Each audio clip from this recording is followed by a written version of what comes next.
आऊज़ु बिल्लाहि मिनश्शैतानिर्रजीम बिस्मिल्लाहिर्रहमानिर्रहीम।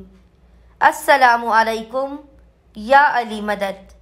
मोमिनीन और मोमिनात की खिदमत में इसमें आज़म का एक बेइंतहा जलाली और मुजर्रब तरीन अमल लेकर आए हैं। इसमें आज़म के इस जलाली और मुजर्रब तरीन अमल को करने वाला मोमिन या मोमिना, ये इस कदर जलाली और मुजर्रब तरीन अमल है कि इसके करने वाला कोई भी मोमिन कभी ये शिकायत कर ही नहीं सकता कि उसकी दुआ कबूल नहीं की गई। बेइंतहा हाजत रवाई में मुजर्रब और आजमूदा और जलाली तरीन ये इसमें आज़म का अमल है।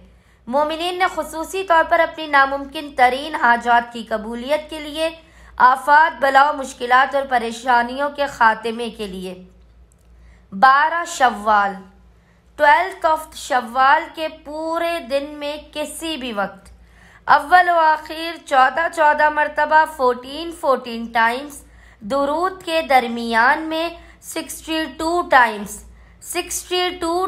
इस जिक्र की इस इसमें आज़म की तिलावत करनी है।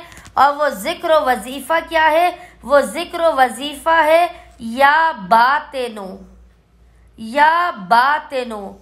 मोमिनीन ने अव्वल व आखिर 14 मरतबा दुरूद के दरमियान में 62 टाइम्स इस जिक्र की तिलावत करनी है। खुदावंद मुताल बहक़ मोहम्मद वाले मोहम्मद इस इसमें आज़म की बरकत से मोमिनीन और मोमिनात की तमाम हाजात को अपनी बारगाह में कबूल व मकबूल कर देगा। उनकी आफात, बला, मुश्किलात और परेशानियों का खात्मा भी कर देगा। अल्लाहुम्मा सल्लि अला मुहम्मद व आले मोहम्मद व अज्जल फराजहुम अजमईन।